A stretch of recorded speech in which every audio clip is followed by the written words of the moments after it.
station. We're always streaming on TuneIn and the Civic Media app. And if you missed your favorite show or game, listen to a podcast of it anytime on the app or our website, civicmedia.us. Lean Local with Jim Schmidt. Join me, school resource officers, school board member, parents, and students to discuss school safety. Sunday.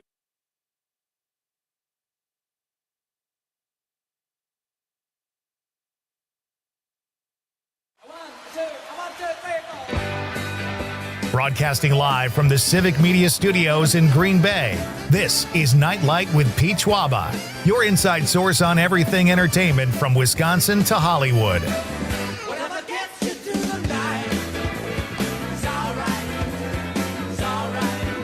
And now, a man barely 6 feet tall, but a mountain of muscle, Pete Schwaba. Welcome to Nite Lite, ladies and gentlemen.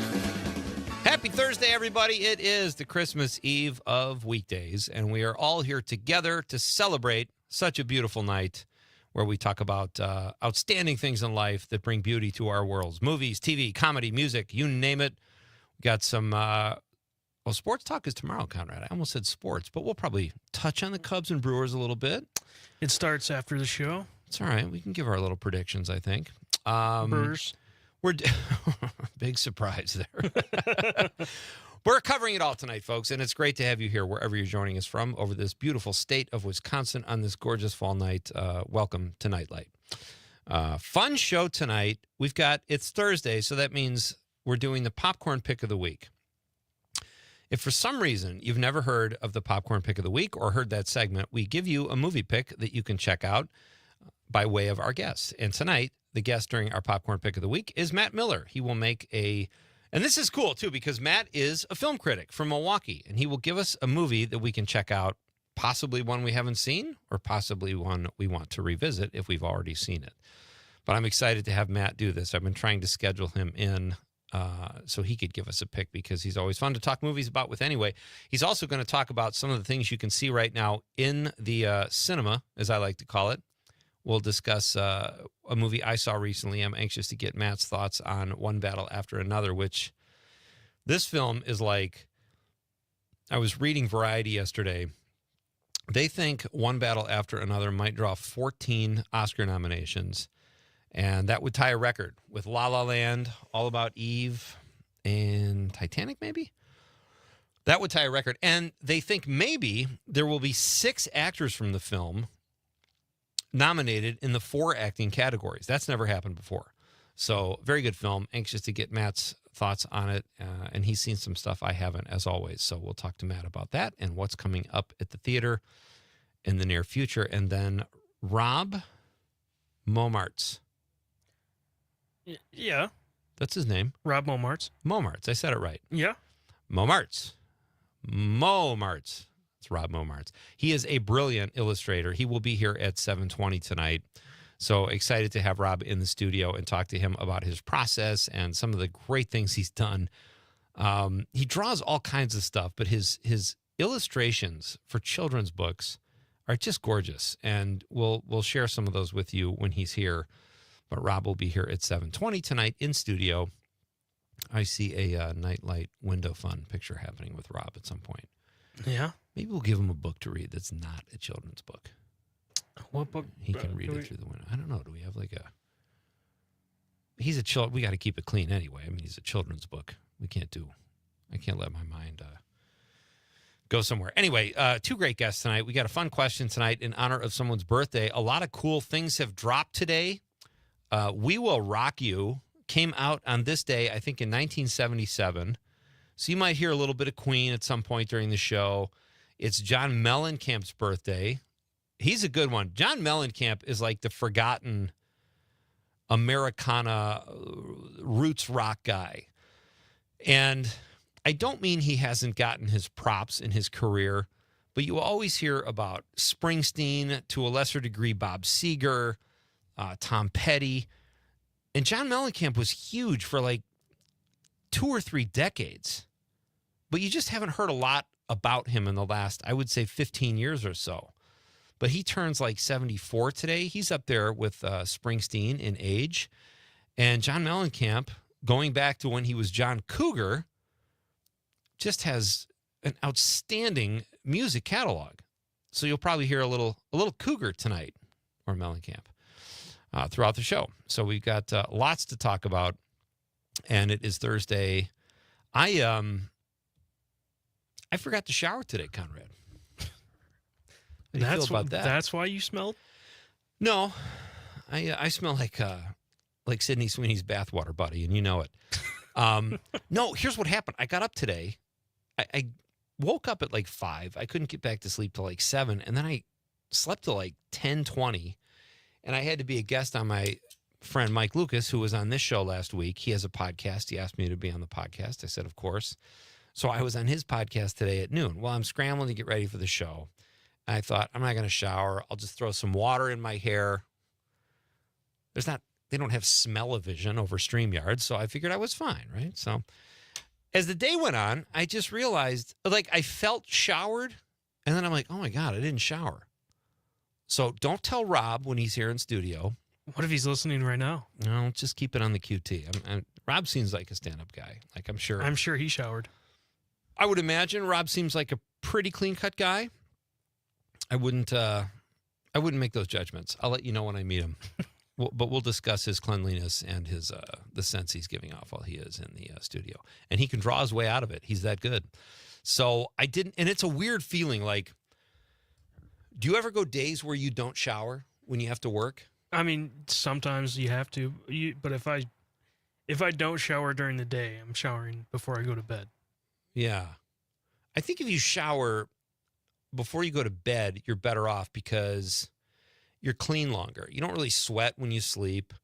So your skin is kind of cleansed for a long period of time. When you shower in the morning, I start sweating within like 30 minutes. Yeah. You know, so I just took a casual walk along the river here, and my back is soaking wet. So let's see if we can draw a prettier picture. You know, I shower pretty much every day after I work out because I don't want anyone to smell me after I work out. I saw this thing on the Daily Show recently. There's an Asian host who fills in. I don't know his name, but he's very funny. You know that guy? And he talked about, the showering process and how Asian people wash their feet. Like, they lift their foot up, scrub it with soap. And he insinuated that Americans don't do that we just let the water run over our feet and we consider that washed. Do you do that? No, I wash my feet. I wash in between my toes. Like, that's an odor area. That's a main odor area. Yeah, I do that too because, I mean, just my feet are not the greatest smelling when I go throughout the day. Right. So I make sure they're, I make sure they're washed. Well, I thought it was funny because he didn't even, I do remember friends of mine, like when I was in college, saying, no, they don't wash their feet. They do that. So that took me back to that time. But I think it's funny that he knows this about white Americans. Like, how does he know that? He must have friends that say, no, I don't. Oh, yeah. He went to the focus group. I guess. But it is weird. I do feel like it was too late to shower when I realized I hadn't showered when I was on my way to Green Bay. So I'm like, well, I could either pull over to a truck stop and take a shower. There you go. I'm not going to do that, though. Have you ever showered at a truck stop? No. No, it's like. I'm sure it's kind of like the locker room a little bit. You think they have their own stalls? Like, sometimes I don't like the locker room because it just has a small curtain and you can easily see through it. And it's kind of weird. Right.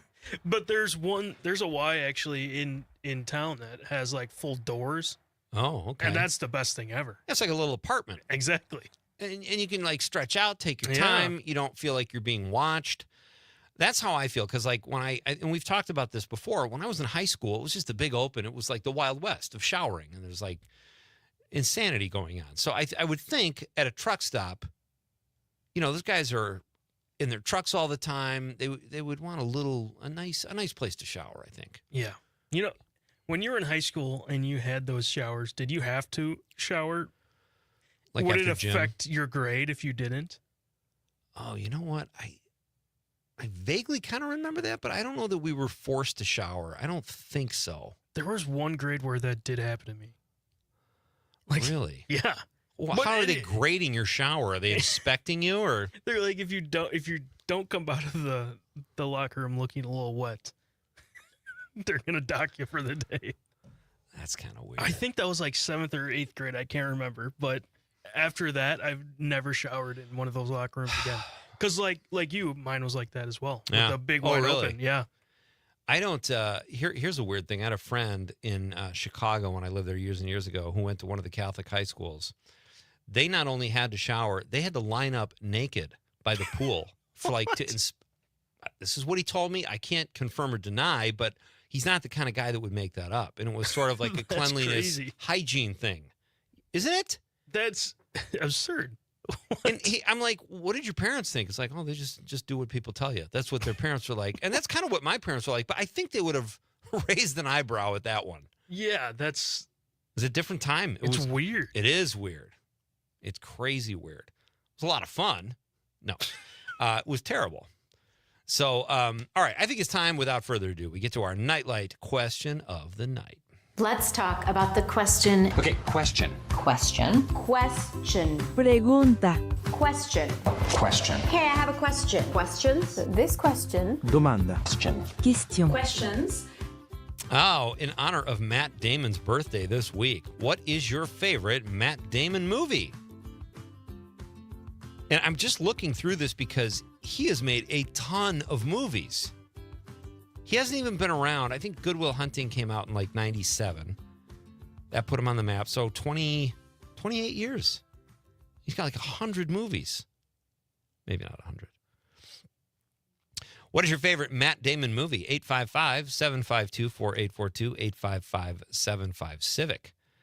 That is the question of the night, folks. Let us know. You can text us on the app or on the stream if you're watching the radio on Facebook, YouTube, or X Twitter. Let us know. We love it when you are a part of the show, and we'll read your text on the radio. You know, it's funny. Dave on the stream said Field of Dreams, Good Will Hunting, Saving Private Ryan. I think he was in Field of Dreams. He was like a kid or something, if I'm not mistaken. And I don't know. I'm still thinking about this, to be honest with you. Did you answer the question? I did. What was your answer? Well, first, I really liked the movie Air. About Nike, getting Michael Jordan to sign with them, which Love fantastic movie. And then the other one was Downsizing. I don't know if you've ever seen that. I feel like I have, but how old is that movie? I think it's early 2000s, maybe. Okay. But it's about like you can make a change to yourself where you're like super small, like the size of like a toy. And then you live in this huge, like this kind of like weird paradise where you're that small and everything's cheaper. So they do that. Oh, that's bizarre. But he's going to do it with his wife. Okay, that's a pause. Okay. And his wife backs out last second. So he gets shrunk and he's in this paradise kind of just by himself.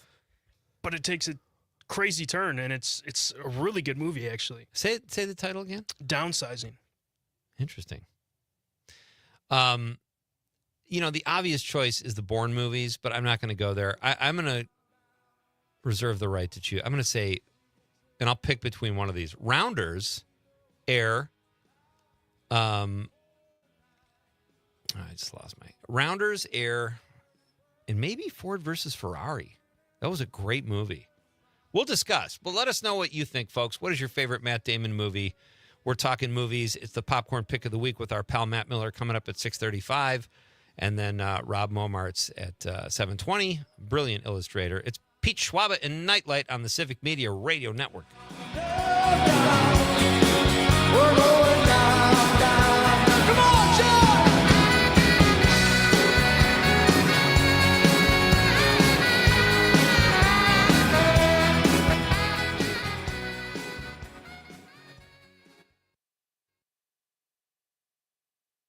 97.9 WGBW and WGBW.FM. Hey, Green Bay and Northeastern Wisconsin, this is Kristen Ambos from Point Mortgage. Starting every Sunday in October at 10 a.m., you can find me here at 97.9 FM, 1590 AM, WGBW, Always on Point podcast, where we're joining forces with WGBW to discuss all things mortgage, real estate, along with market updates. You can find us on the Civic Media app, as well as all podcast platforms. If you have questions, we have answers. Text them to 920-606-1156. It's time for Eye on the Community on WGBW, sponsored by Insight Eye Care, serving the Fox Valley since 1972 with comprehensive eye care services. Find them on North Sawyer Street in Oshkosh and Chain Drive in Appleton. Their goal is to improve lives by improving sight with quality eye care for everyone in your family. Insight Eye Care. Visit WIinsight.com to schedule your eye exam today. Now, here's what's happening in our area. The Great Pumpkin Train rides again. This National Railroad Museum treat includes a train ride to the Pumpkin Patch, where you can find your own pumpkin to take home. Live entertainment too, October 11th and 18th. And join the Green Bay Hot Cider Hustle Half Marathon and 5K on October 26th. After crossing the finish line, celebrate with a crisp caramel apple and warm mug of their signature hot cider. Register at wisconsinruns.com/Green Bay Hot Cider Hustle. This has been your Eye on the Community, brought to you by Insight Eye Care. If it's happening in the Green Bay area, it's on WGBW. During Medicare's open enrollment, it's common to receive mailers and see TV commercials that say you're missing out on some benefits. Before you respond to these ads, turn to Wisconsin Senior Medicare Patrol, here to help you prevent, detect, and report Medicare fraud. Don't be misled into enrolling in a plan that doesn't meet your health needs or cover your medications. Visit the Wisconsin Senior Medicare Patrol website at smpwi.org. The Elder Care Locator is here to help you live your best life as you age at home. Our call center advisors are ready to connect you with trustworthy local experts. Help is just a phone call away at 1-800-677-1116. Local news, weather, and sports on air and streaming on the Civic Media app.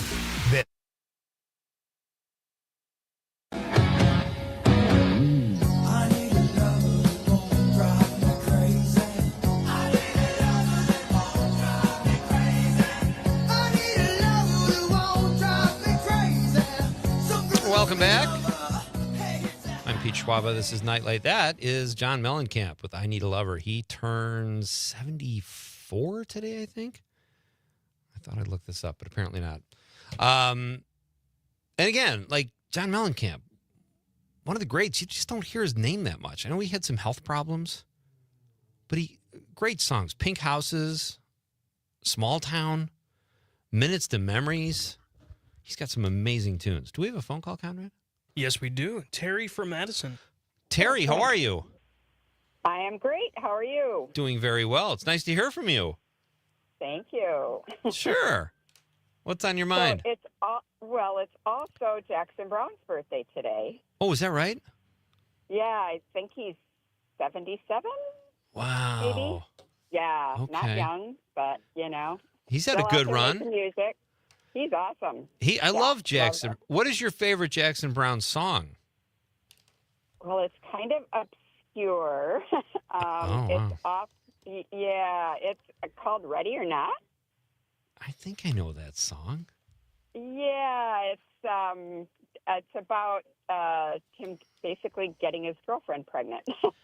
Oh, wow. Well, it's interesting. Do you remember the song? I think it was Somebody's Baby that was in Fast Times at Ridgemont High. Yeah. And Jennifer Jason Leigh's character got pregnant, and but that was a great use of his music. My favorite Jackson Brown tune is Running on Empty, I think. I love that song. Yeah, I think that song is on that album. So yeah. Oh, okay. So yeah, and of course, Take It Easy. But that doesn't count because it's such a great song. Yeah, no, that's a great call. Thank you for the nudge. Sure. That slipped by me yesterday when I was preparing the show. So thanks for the heads up. Thanks to Facebook on that one. But anyhow, so and I think that John Mellencamp has been also taking care of his daughter, who might be very ill. Oh no, I didn't know that. Yeah, when you said that he was sick, it's like, oh, I think it's his daughter, but I could be wrong. I thought I read that though. So anyhow, well, that could be. Of course, he's good friends with Bruce. So Yeah, exactly. yeah, and I know you're a Bruce fan. Do I say that too much? I am a huge Bruce fan. I think the world Yeah. of him. So, Yeah, well, me thank you. too. Thank you for the call, Terry. Have a great night. Thanks, you guys too. Love the show. You're very welcome. Bye Thank now. you. I didn't know that about his daughter, but even with his health problems, I feel like it's been even longer. I don't know. Maybe he just voluntarily dropped out of the spotlight too. Who knows? Thank you for the call, Terry. Con, do you have a realistic prediction for tonight's game? Brewers. I'm gonna say like 6-2. If I were to bet, I would never bet against my own team. I'm that idiot in fantasy that drafts players from my own team, so I never have to root against them. I do feel like the Brewers don't want a game 5 at home. That's pressure. Yeah. Not to say they can't do it, but I do feel like they're going to come out tonight just balls out, so to speak, Yeah, I think I they're don't know. gonna come out and be ready to play this time. Last night was a little different. I think this time's gonna be Yeah, we'll see. hotter bats. Although the Cubs probably got a big jolt out of that win to Yeah. win the way they did. If they did come back and win, that you'd look back at that and go, that was a momentum shift. But I do feel like the Brewers are just, I think they don't want a game 5. I'm just going to have to monitor the game because I'm not going to go watch it with my dad if the Cubs are losing when I get back to town. So anyway, well, that'll be interesting to see. Dave on the stream says, Conrad, we don't want to hear your dreams. Speak for yourself, Dave. That's good radio. What was Dave insinuating there, Conrad? I said his wife and him wanted to do it or something like that. And I was talking about the movie. You dream of Matt Damon and his wife. That's weirder dreams out there, I guess. I just look up to him. I think I'm going to go my favorite Matt Damon movie. And the Departed is in there, too. And he was really good in that, and he held his own with really good actors. But I'm going to say Rounders. So I'll go with Rounders. Good movie. Good movie about poker. I love poker. I love John Malkovich. Ed Norton's in it. He does a great job. So there you go. Other social media posts. Just to let you know, folks, we do post our question of the day on Facebook every day. So you can weigh in there. If you can't listen to the show, we'll still read it on the air. Janet on social media says, Goodwill Hunting. I assumed we'd get a few Goodwill Hunting votes tonight. So, and that was a great movie. Did you like Goodwill Hunting? Did you see that? I've actually never seen it. Okay. I bet you'd really dig it. It's it's what put he and Ben Affleck on the map. And I didn't love it when it came out, but I do like it. I think it's a nice movie. There were all kinds of rumors that they didn't really write it, that they brought in what's the script doctor's name? William Goldman, I think, to write a lot of the script, but Affleck and Damon still got credit. I don't know that for a fact. But it wouldn't surprise me because they were two young guys. And I think the studio saw an opportunity there to promote these two guys because they were good actors. They had great presence on camera. And they had a nice story. So whether or not it was tweaked by a script doctor, I don't know. But it's a good movie. I like it. I think it holds up. Lori from, is this for us, Con? I don't think Lori's text is for us, is it? No. No. Okay. Edward says he's in the 414. He says the talented Mr. Ripley. Yeah, that was a good one. With Jude Law. Plays a real psycho douchebag.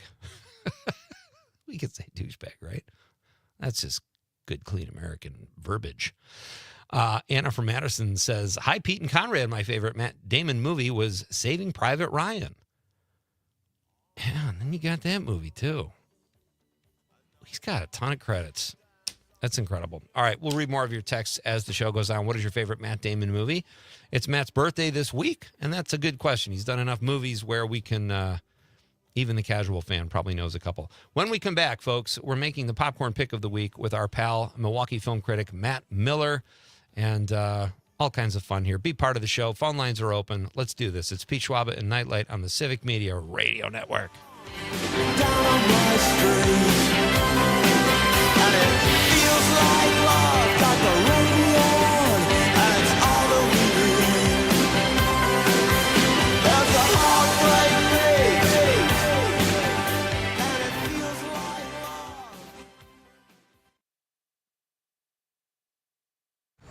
From Denmark to De Pere, this is 97.9 WGBW.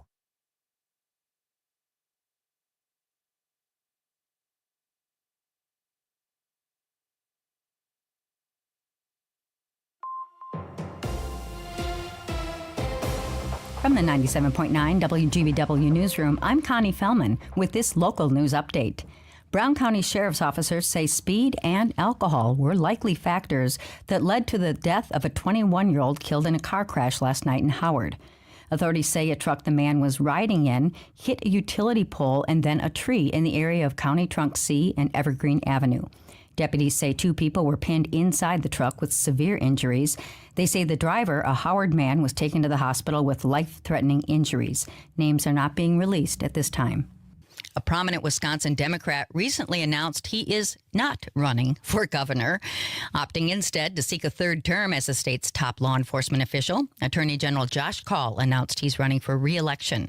Kaul said in an interview this week that he seriously considered running for governor, but was worried the job would take him away from his 2 sons, ages 8 and 11, and the state needs leaders willing to push back against President Donald Trump's administration. More than half a dozen Democrats have announced plans to run in the August primary. On the Republican side, there are 2 candidates running at this point. With news at the top and bottom of the hour all day and on demand anytime at WGBW.FM, I'm Connie Fellman, 97.9 WGBW News.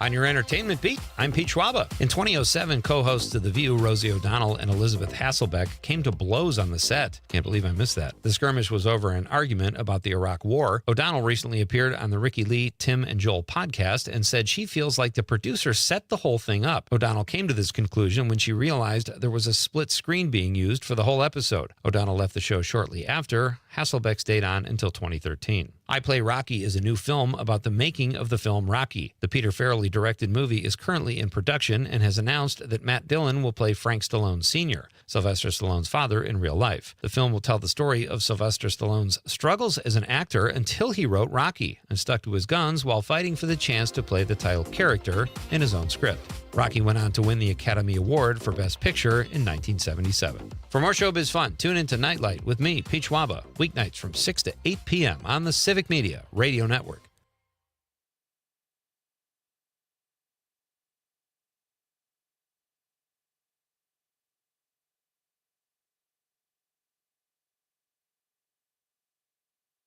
I'm meteorologist Mace Michaels. A partly cloudy sky for tonight, lows in the upper 40s to 50. For your Friday, some showers and storms around in the morning, a mostly cloudy day with some sun late. Highs in the mid-60s. More sun for Saturday and mid-60s once again. It's 60 right now. Doctors Without Borders is delivering life-saving medical care where it's needed most in communities around the world.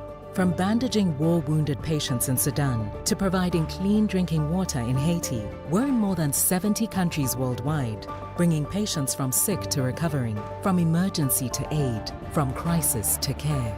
This life-saving care is made possible by a global movement of supporters like you. Thank you. Missed your favorite show live on air? It's easy to find what you enjoy wherever you listen to podcasts, including Spotify, Apple, and Google Podcasts. And we're always streaming on TuneIn and the Civic Media app. Being blind doesn't look how others may think. Retinitis pigmentosa aimed to overwhelm my family. It tried to cut me down. I know where to find support. Learn more at fightingblindness.org, a public service message from the Foundation Fighting Blindness. Jane Matnair and Greg Bach. Coming up on the show, farmers across the country dealing with the Trump.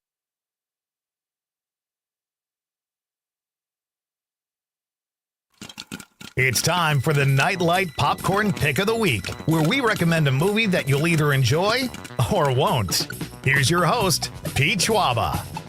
All right, welcome back to Night Light, folks. It is the Christmas Eve of weeknights. It is Thursday, folks. You are in the home stretch to the weekend, and what better way to do that than with the popcorn pick of the week. We do have. Can we take a quick call, Conrad? Who do we have? Yeah, Richard from Waukesha. All right, let's take a quick phone call here before we get to our guest, Matt Miller. Richard, hello.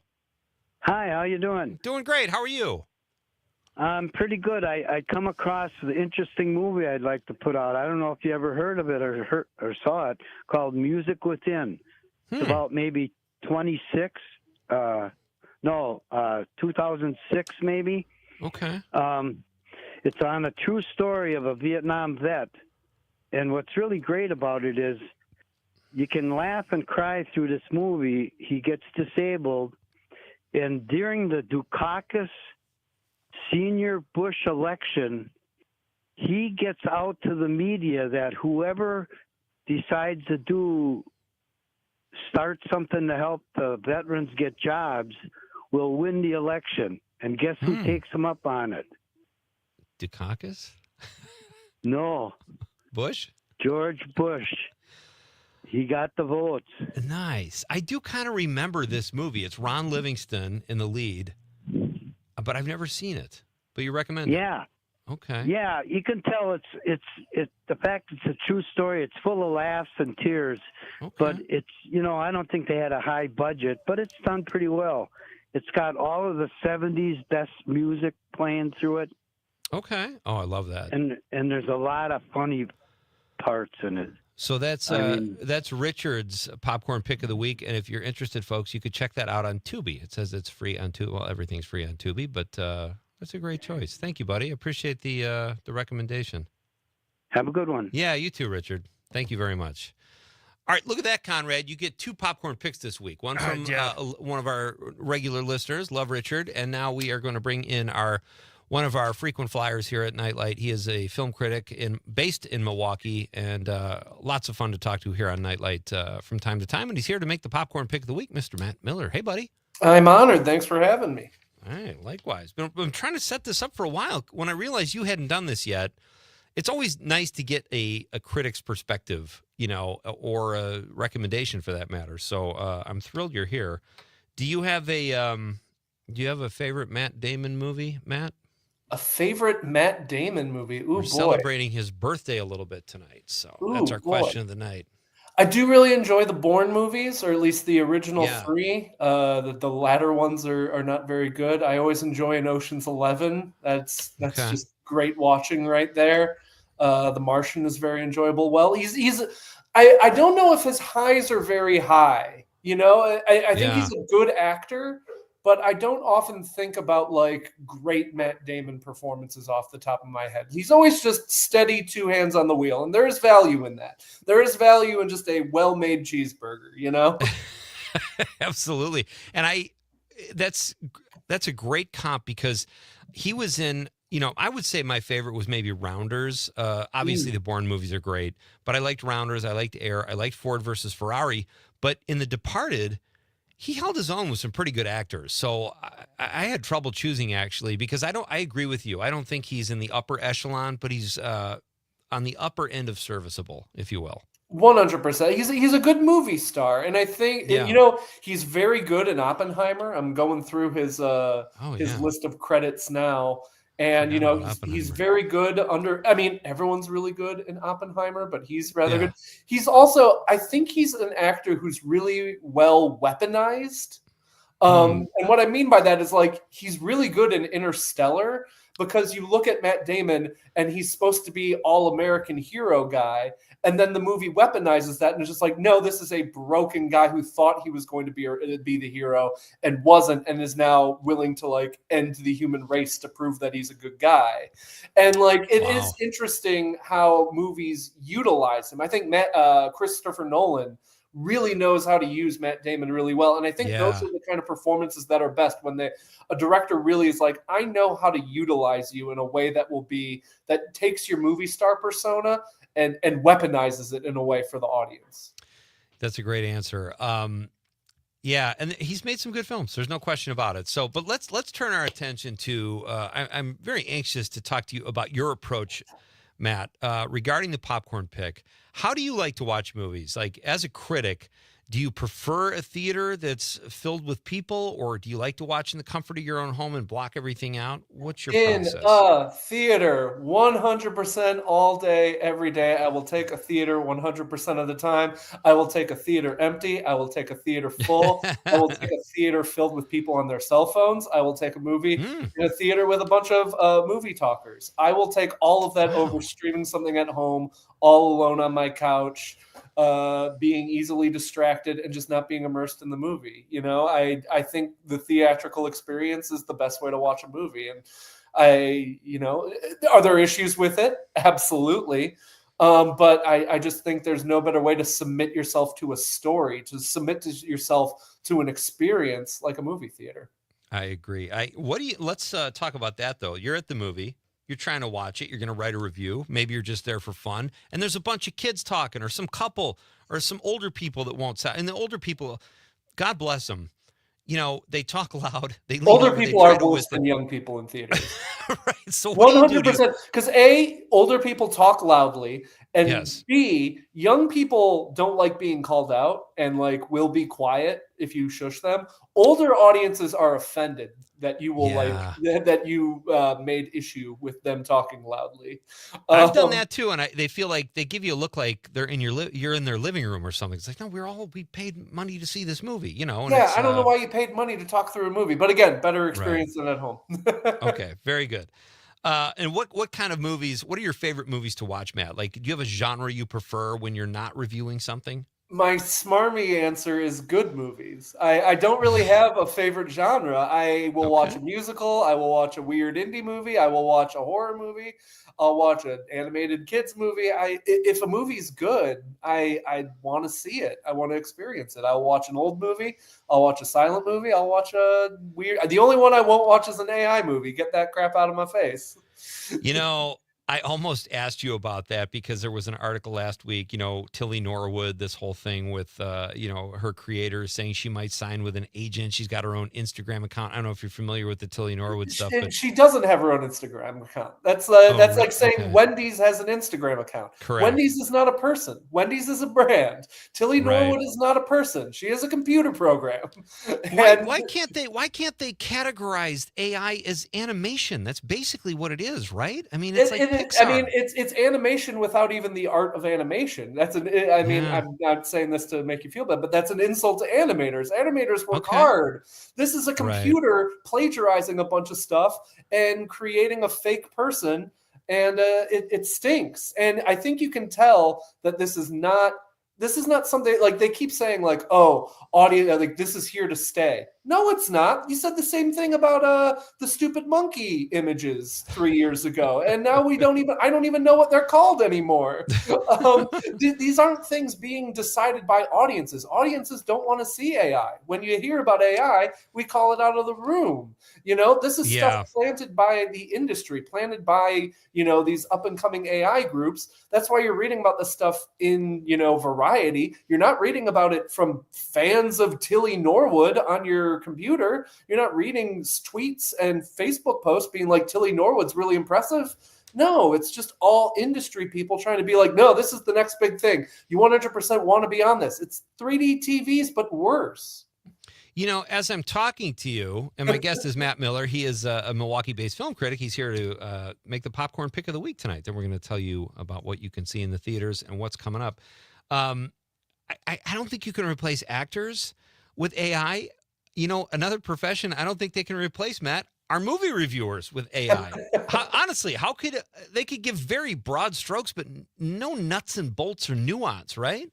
I mean, they've certainly tried. There's not many paid film critics around the country much anymore, and even the places that there are critics, they're not around. But people, what's the first thing you do when you get out a movie? Generally, you talk to somebody about it. You text a buddy who's seen the movie, or you talk with the person you went to go see it with. You don't just sit with the movie and digest it and never think about it again. I mean, if you do, it must not have been a great movie. You want people to talk with you about the thing that you saw. And that's what movie critics do. They are having the conversation. They're not ending the conversation. If anything, hopefully they're starting a conversation. They're participating in the conversation. I think there's this idea of that critics think of themselves as high and mighty, and for sure there are some out there that do feel that way about themselves. But most critics are just people who want to talk to you about the movie they saw. Yeah, exactly. No, that's a great answer. When did you become fascinated with movies or think that I want to review movies? I want to do this for a living. I want to watch movies. Like, when did they captivate you? Yeah, so it's hard to pinpoint it. Honestly, when I was a young kid, I hated movies. My parents had to like take me out of the theaters because I was so easily scared.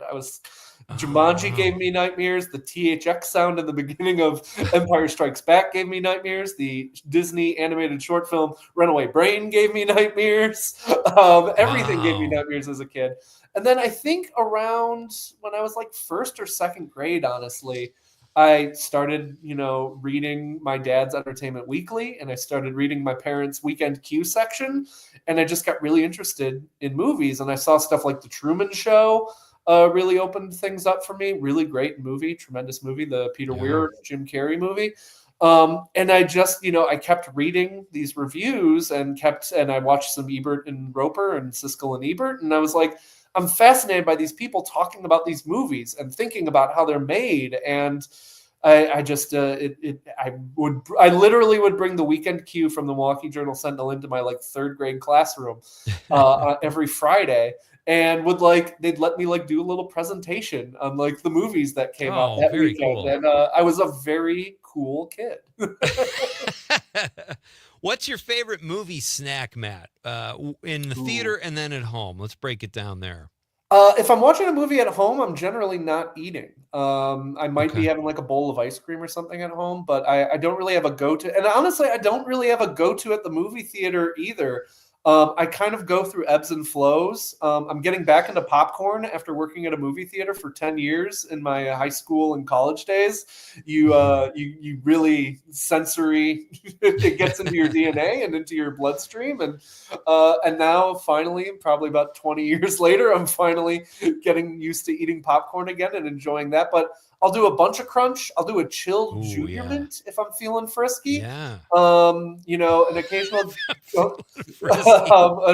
gummy snack is always good. Jolly Rancher gummies. Honestly, I just like candy and I just like movies. So that's all I need. That's great. Do you have a movie cocktail that you like at home, or have you ever snuck booze into the theater? I have never snuck booze into a theater, mainly because I'm not savvy enough how to do it. I'm not good at sneaking into movies or anything. Like, I was never good at sneaking into movies, wasn't good at sneaking candy into movies, certainly wasn't going to be good at sneaking alcohol into movies. So you are a good citizen. Mainly out of ineptitude, But I'm probably having a beer, All right. Yeah, I'm probably enjoying a refreshing beer while watching a movie. We're going to do a very quick break, and then when we come back, our guest, Matt Miller, Milwaukee film critic, is going to give us his popcorn pick of the week. This is Nightlight with Pete Schwaba on the Civic Media Radio Network.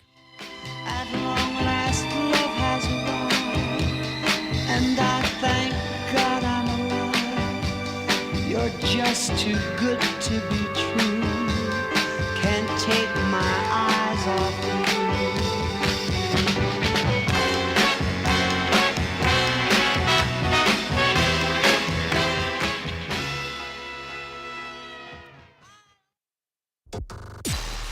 Connecting audiences, powering brands. This is Civic Media. Learn more at civicmedia.us/advertise.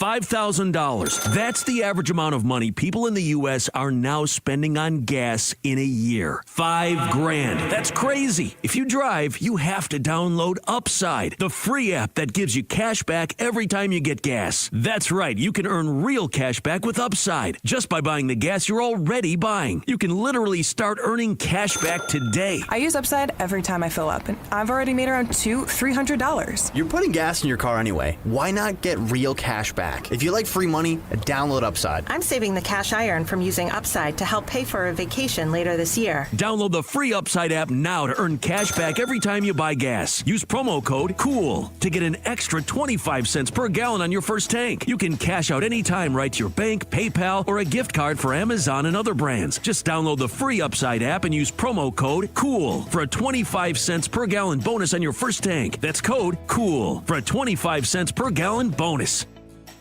It's time to race your pets for charity. It's Amanda with another new Wisco 411. Here to tell you about the first annual Pause for a Cause Canicross and Trail Run Walk for Charity on Saturday, October 11th in Denmark, Wisconsin. Canicross is like dog sledding, but without the sled. You are connected to your furry companion as you're running the trails. But solo runners and walkers can join the trails too to help raise funds for this year's charity of choice, the Crisis Cafe, which benefits all of Brown County. Check it out. Head to WGBW.FM and click events. You want to feel important. You want to be part of something bigger, something that matters and can help change things. You want to feel like you belong. We know. We felt that way too. And that's why we did something about it.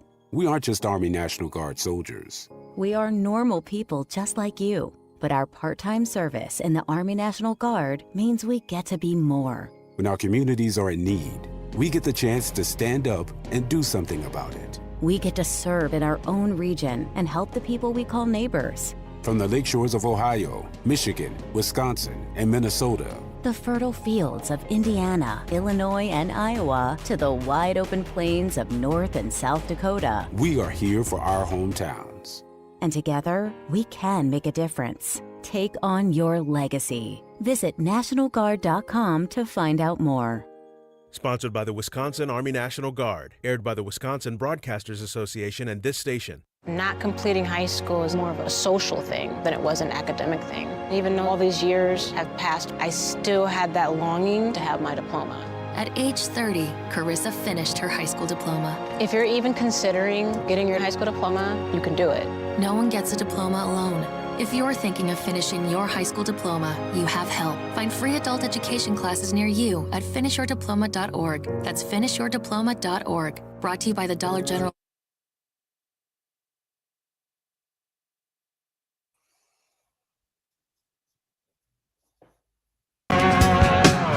Gotta do what you can just to keep your love alive. Try not to confuse it with what you Welcome do. back. I'm Pete Schwaba. This is Nightlight. Andy on the stream says, enjoyed Dead of Winter with Emma Thompson. Is that a Matt Damon movie? It is not. But you know what? Maybe it is. Matt Damon has a habit of just showing up in movies whenever, like, I know, random one of- stuff. One of our stream texters, Dave, said he was in Field of Dreams, and I forgot about that. He was like an extra or something like that. Like, Yeah, that I was mean, even nowadays, like, he'll pop up in a Thor movie. He'll pop up in a Soderbergh movie, just like randomly unbilled. Like, if you remember the movie Unsane with Claire Foy from like 10 years ago, he like randomly shows up in that one just as like a tech guy. Matt Damon will just do a movie. Good on him. he's like he's like Woody Harrelson. I think people just like him. You know, he seems like a decent guy, easy to have around, good sense of humor. That must be there must be something to that. All right, Matt, last question for you before we get your pick. I think I know what you're going to say about this. How do you feel about previews? I like previews. I knew it.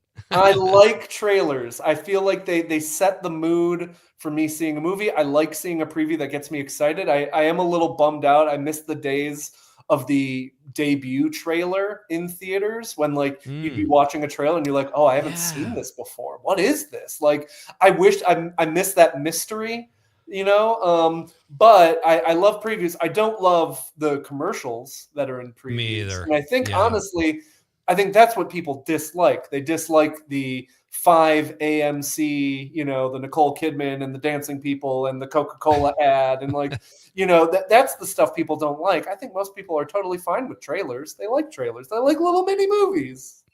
I remember I was at a different radio station and I interviewed you, and I remember saying how much I like streaming because you could just click when the second the episode was over, you could click something and it takes you right to the next episode. I don't know if you remember this. You said, I like the credits. I like the opening. Like, you like the whole experience. And I think that's just a testament to how thorough you are as a critic, and you like the whole experience. So I thought you'd like previews. I do think there is something. One of the worst things streaming has done is they've gotten rid of the end credits in a lot of ways. I mean, as soon as you watch a movie, the credits get shunted to the left-hand corner of the screen, and they want to shove another movie in your face.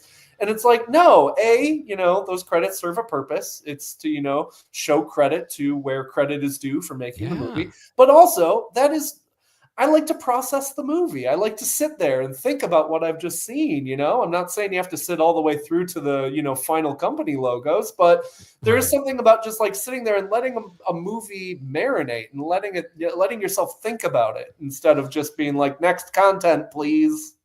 That's great. All right. I think it is time, Conrad, if you please, to get Mr. Miller's popcorn pick of the week. Matt Miller, what is your popcorn pick of the week? It is called Good Boy. It is in theaters right now. It is an indie horror movie. And this time of year, it's really hard to find horror movies to recommend to dog lovers, because if there's one thing horror movies are famous for, it's killing off dogs in the name of heightening the tension of a movie. There's so many times I've seen a really great horror movie and I can't recommend it to like my sister or other people because it's like they're dog lovers. Good Boy is the perfect movie for the dog lover in your life because it is a horror movie told from the perspective of a dog. It is a haunted house movie about a man and his loyal dog, played by a real dog, incredibly. It is an incredible, one of the 5 best performances I've maybe seen this year by this dog. And they go out to this cabin in the woods because he's dealing with some issues. And the cabin has some weird stuff going on in it. And the dog is the person whose perspective you're seeing the movie through. You are seeing everything through this dog kind of investigating this house and worried about its owner. And it's such a clever gimmick. And and the thing, it goes beyond being a gimmick. By the end, it really becomes emotional, becomes a movie about dogs' loyalty and their love for the people in their lives. And it becomes really touching in a way, while also being genuinely really freaky. It's a low budget movie. It was made for probably, less than the catering on Oppenheimer, but it is a really well done horror movie. It hit me in the feels and in the frights. And really? I really recommend people checking that out if they're looking for a dog friendly scare this Halloween season. Good Boy. That's great. And I remember reading about this, and when I do my thing about what's opening, I forgot I had even included this. Really good reviews, rated PG-13, and not a long movie either. It's like a little over an hour. One of the best things about it is a tight 75 minutes. It knows how to get in and get out, which is a thing a lot of movies just in general these days don't know how to do. And there's been a lot of these kind of buzzy gimmick-based horror movies in recent. There was the Late Night with the Devil last year. There was In a Violent Nature. And they've all kind of been underwhelming because they don't stick with the gimmick, or the gimmick kind of, they run out of steam with it, or it kind of over-promises and under-delivers. And I think Good Boy is one where they really think about the gimmick, think about using it in interesting ways, and think about using it into telling an emotional, genuine story. It's not just a clever new take on a horror movie. It ties in with the story it's trying to tell. I think I had a really good time with it. I think it's very much worth your while.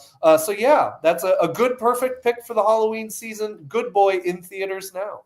That's an outstanding pick. And I'm just added it to my list. I think this weekend I'm going to try to see like 3 movies.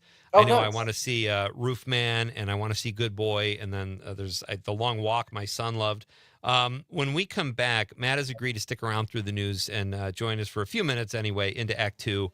Rob Momartz will be here at 7:20. But I want to ask Matt about One Battle After Another. Very excited to talk about that movie with you, Matt. And then I want to ask you about The Smashing Machine, too, because things are all over with that. It didn't do well at the box office. It was kind of a critic's darling. It seems like, and The Rock got a big standing ovation. We'll talk to Matt about that. We'll talk to him about One Battle After Another, and he's going to tell us what else is coming up like only Matt can do. It's great to have you here, buddy, and we are coming right back after intermission. It's Pete Schwaba and Night Light on the Civic Media Radio Network.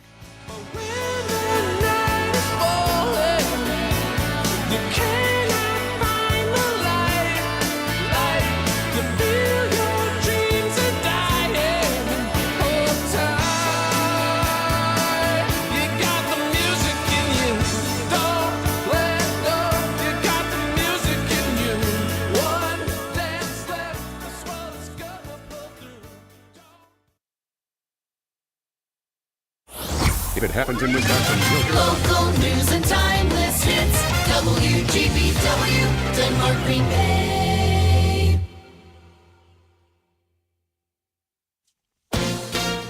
This is a special report from ABC News. I'm Dave Packer. The Israeli government has approved the first phase of a U.S.-brokered ceasefire deal with Hamas. With that, the IDF now has 24 hours to withdraw forces to agreed-upon lines. Next, the release of Israeli hostages held by Hamas in exchange for Palestinian prisoners. ABC's Mary Bruce in Washington. At the White House, President Trump calling it a, quote, momentous breakthrough. We ended the war in Gaza and really, on a much bigger basis, created peace.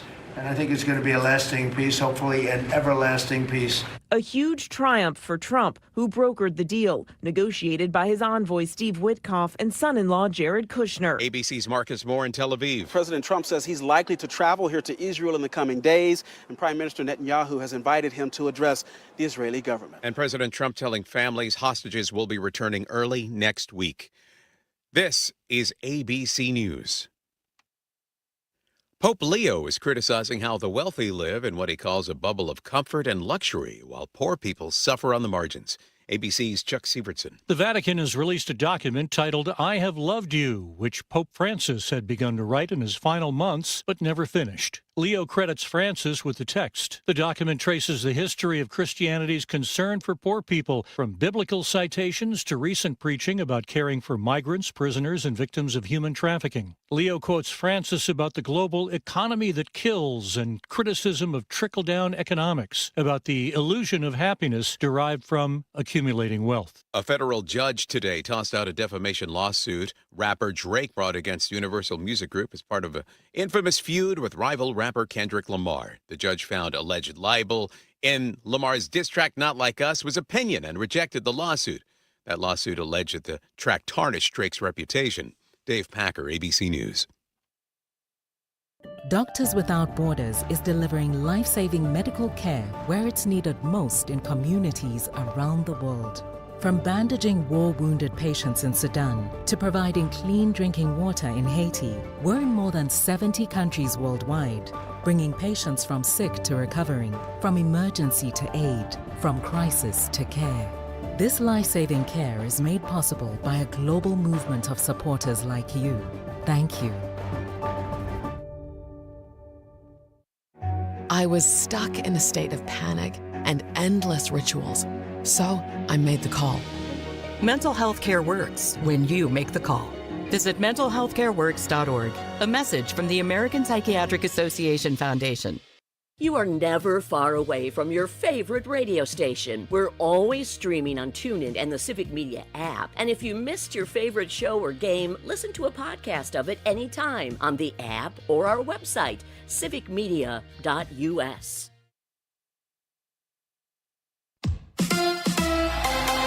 Concern about injured Packers. Hi, I'm Mike Clemens with sports. The Green Bay Packers host the Cincinnati Bengals on Sunday, kickoff at 3:25. Matt LaFleur was asked why the team's place kicker, Brandon McManus, has been added to the injury list. Brandon McManus listed on the injury report. I'm assuming it's from those tackles that he had to make in the game. It is not from the tackles, no. Yeah, that's a major concern right now. So we'll see how he's doing today and tomorrow, and we'll have a plan ready to go. I asked McManus what happened to him and the injury to his kicking leg. I was warming up. I had kickoffs earlier in the day, and then I was warming up for field goals. I kind of felt a tug against my quad. I gave it a couple minutes, tried again. I just shut it down for the day. I didn't want to make it worse. Baseball, Brewers against the Cubs tonight at Wrigley Field. If Milwaukee wins, they advance to the National League Championship next week. If they lose, it's Game 5 in Milwaukee this coming Saturday. With Sports, I'm Mike Clemens.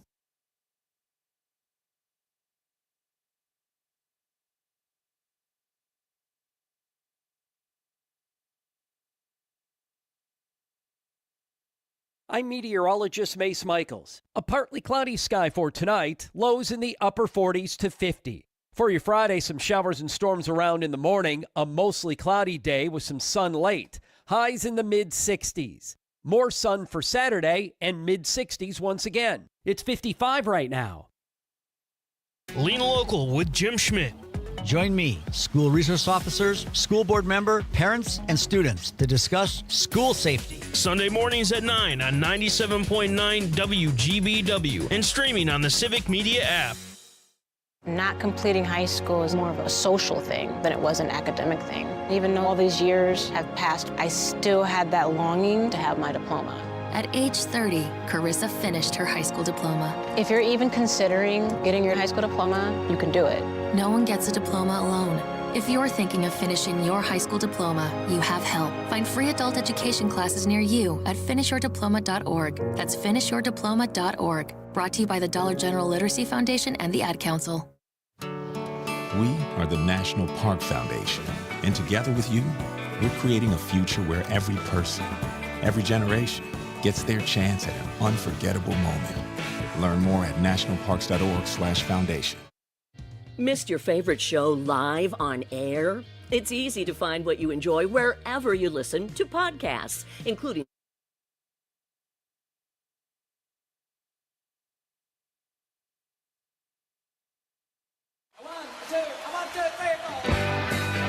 Broadcasting live from the Civic Media Studios in Green Bay, this is Nite Lite with Pete Schwaba, your inside source on everything entertainment from Wisconsin to Hollywood.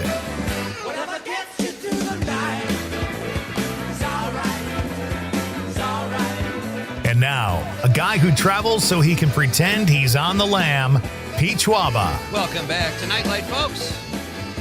Our Thursday night edition. It is great to have you here as we start off Act 2 here. We did, it's a Thursday night, which means we just did the popcorn pick of the week.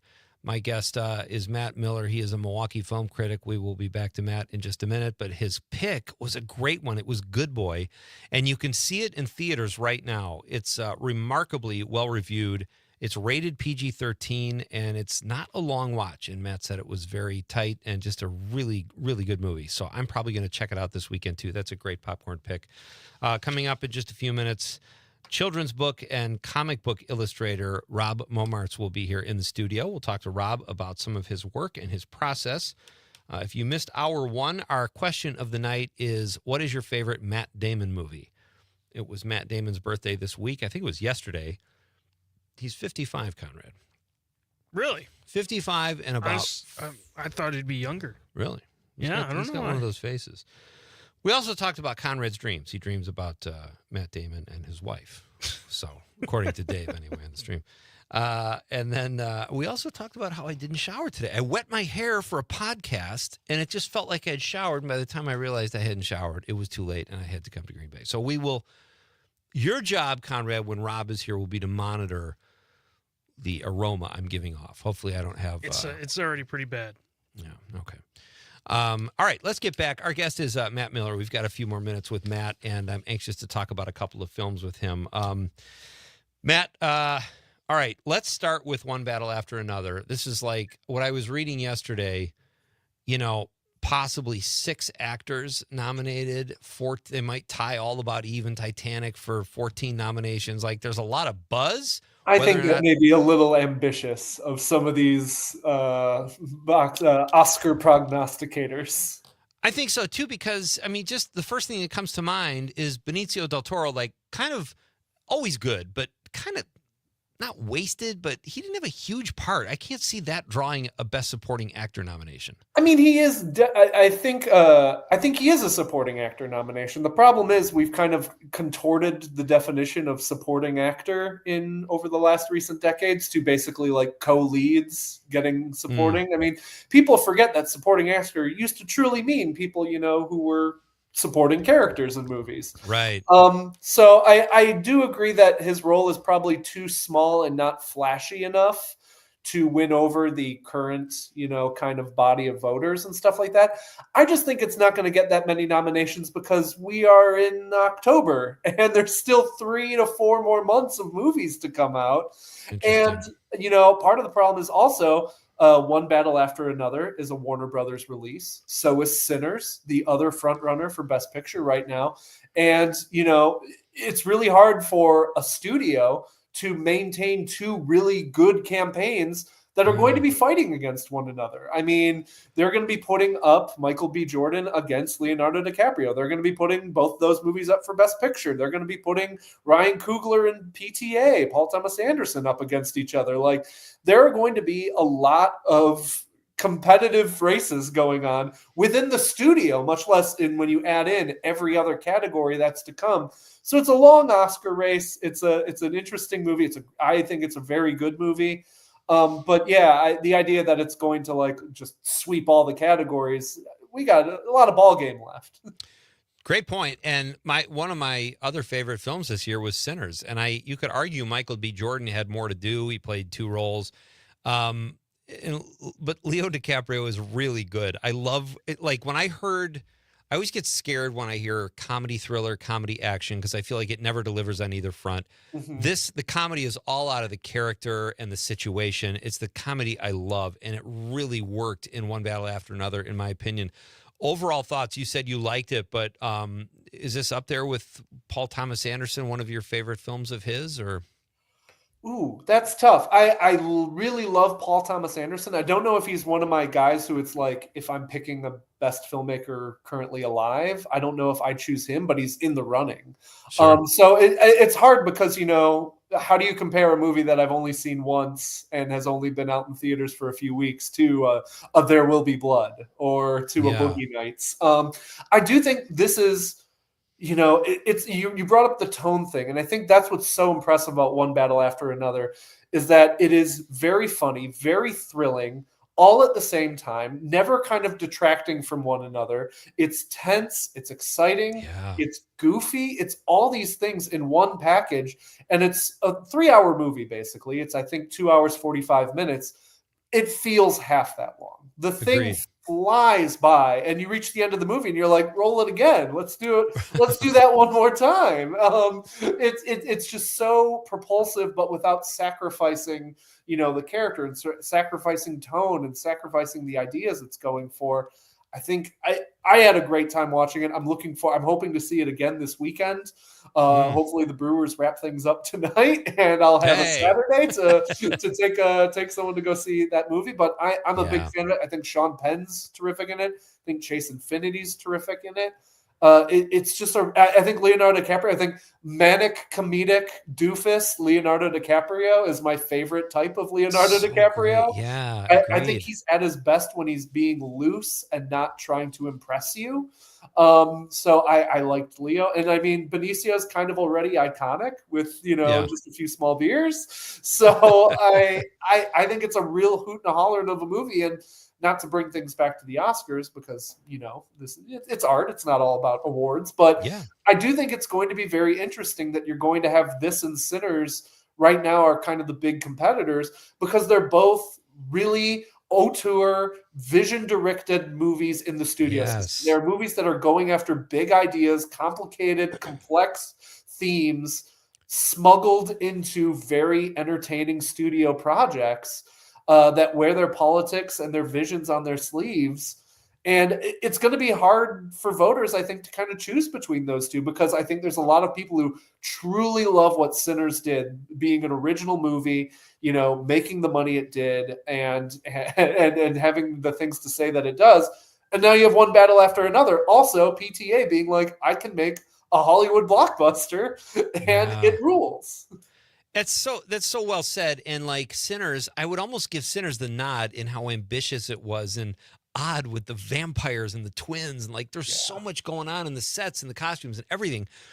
But having said that, pardon me, I just love One Battle After Another. I think I don't think you could go wrong with either one of those movies. But I want to ask you too, Sean Penn's performance, like at first, he was kind of doing this weird mannerism, and I'm like, oh, that's an interesting choice. Is it weird? Is it over the top? And by the end of the movie, he was just that guy. He's so good. Yeah. And the choices he makes are kind of like that could be construed as a risky choice with what he did with his mouth, and he was kind of a little neurotic. But man, did it work. He's so good. If he didn't totally go fully into that character the way he did, in terms of like the inner stuff, like I think that performance could have been so irritating. It could have been just all text. It could have been all show. It could have been all, Eddie Redmayne style. I've learned all these mannerisms. Look at my acting. But the thing about Sean Penn's performance is that it really goes under the surface. That all those tics are designed to be like, this is a man who's just like exploding from the imploding in all of his rage and complex complications. Like, he's an evil, bad, gross dude, but like he has these weird picadillos that he just cannot deal with and cannot emotionally process. So he just is imploding as a human being. And all that stuff is fascinating to me. It really is. And again, it wouldn't work if he didn't invest that character with an actual character. If it was just tics, it would be horrible. And we've seen Sean Penn deliver those kind of performances. We've seen him do shallow, ticky, borderline offensive performances in the past. This is something where it's like, you got into the character and the tics serve the character. Great. Very well said. I could talk for another 10 minutes on that movie, but I want to ask you before we let you go about the Smashing Machine. Like I said before the break, Dwayne Johnson, he's got to drop the rock, first of all. Are you a wrestler or are you an actor? Just if you want to be taken seriously. But, he dropped all this weight, and the critics liked his performance. He got a standing ovation at Cannes. What did you think of it? Is it a good movie? It didn't do great at the box office, but that doesn't really mean it's not a good movie. Yeah, I liked it. I think it's a good movie. I understand why people would kind of be thrown off by it, because it is a mellow movie. And it's a tender movie, which you don't expect to say about a biopic about a UFC fighter starring The Rock, Right. But it is a movie about the kind of men at the cusp, the start of this massive multi-billion-dollar industry now, and kind of, these men who can only get one another and only get this weird compulsion they have towards this sport. And it's like a softer spoken The Fighter. And it's a very weirdly withholding movie in terms of it doesn't give you the big cathartic moments. It doesn't give you the big obvious plot beats that you're kind of expecting. And I think obviously that's the kind of stuff that's going to frustrate people. But it is a movie. It's one of those annoying movies where it's like the stuff that will frustrate general audiences is the stuff that I, as a critic who's seen too many of these sports biopics and has watched all these, that's the stuff where I'm like, oh, that's what makes it interesting, is that it's not doing the stuff you're expecting it to do. But if you're a regular audience member and you want to see, a classic biopic, it's not going to give you that. So I really liked it. I liked its tenderness. I think The Rock is really good in it as well. We'll see if it has the stability to get him the nomination that obviously he really wants. We'll see. Like I said, a lot of ball game to go. And, it is a small performance in a way. And the Oscars don't tend to like small performances in underperforming, poorly, middlingly received movies. So in a year with Leo DiCaprio and Michael B. Jordan and Timothée Chalamet and Marty Supreme, who's supposed to be terrific, is there going to be room for a good Rock performance in a divisive movie? We'll find out. But I think it's good stuff. I think if you know what you're getting into, if you know that it's more of a soft-spoken kind of, a harmony and chaos kind of tone picture rather than a classic biopic, I think you might enjoy it. But you just kind of know it is not going to give you the big fist pump, man, what a great movie that the sports movie is defined by. Matt, great stuff. I wish we had more time, but we'll save the rest of this for next time. It's always great to talk to you about movies, and great popcorn pick of the week. Thank you so much, buddy, and let's do it again soon. Absolutely. Thank you for having me, and go Brewers. That's Matt Miller, ladies and gentlemen. Great stuff. Wow. All right, so Conrad, when are you gonna run and see that movie? Smashing Machine? Yeah. Honestly, I'm probably gonna wait till it comes out streaming. Till it's streaming, yeah. You know what I did see the other day? Nobody 2. Oh, let's talk about that when we have more time to get into it. Yeah. Okay. Or is that all that needs to be said? It was okay. In the 920, Good Will Hunting, Do you like apples? One of the best movie lines ever. I think that's Connie Feldman because she dropped us a stream comment too. Yeah. Thank you, Connie. Matthew from Menominee Falls in the 262 says The Martian. Most of the scenes is just him on Mars. Good movie. That and Good Will Hunting because I am a huge Robin Williams fan. Well done, Matthew. Thank you, buddy. We are coming right back with children's illustrator, comic book illustrator, Rob Momartz. He's here in the studio. We're coming right back. It's Pete Schwaba and Nightlight on the Civic Media Radio Network.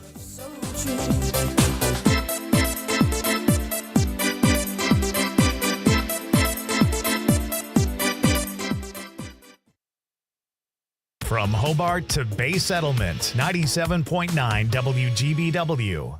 As a U.S. Navy veteran and business owner, I've lived through moments where every detail counts, and I carry that into mass appeal. That's why I personally ensure we deliver top quality promotional materials like t-shirts, sweatshirts, and more to help your company, whether it is a local business or school, gain the visibility it needs to thrive. Your logo is our business, and we're here to make your vision come true. Go to massappealwi.com or drop by their shop on Lineville Road, just off Highway 41. With locations in Appleton and Oshkosh, Insight Eye Care has been serving the Fox Valley since 1972, offering comprehensive eye care services. Their doctors also share a special interest in treating chronic dry eye disease, providing specialty contact lenses, and expert pediatric eye care. Find Insight Eye Care on North Sawyer Street in Oshkosh and Chain Drive in Appleton. Improving lives by improving sight with quality eye care for everyone in your family. Insight Eye Care. Visit wiinsight.com to schedule your eye exam today. Doctors Without Borders is delivering life-saving medical care where it's needed most in communities around the world. From bandaging war-wounded patients in Sudan to providing clean drinking water in Haiti, we're in more than 70 countries worldwide, bringing patients from sick to recovering, from emergency to aid, from crisis to care. This life-saving care is made possible by a global movement of supporters like you. Thank you. Small businesses are the heart of America. As the nation's largest nonprofit resource of expert business mentoring, SCORE has helped millions of entrepreneurs build their businesses for free. Find a mentor today at score.org. You are never far away from your favorite radio station. We're always streaming on TuneIn and the Civic Media app. And if you missed your favorite show or game, listen to a podcast of it anytime on the app or our website, civicmedia.us. Teachers are diverse, skilled leaders, innovating to prepare students for our fast-changing world. Teaching shapes lives. Are you ready? Explore teaching at teach.org, supported by the U.S.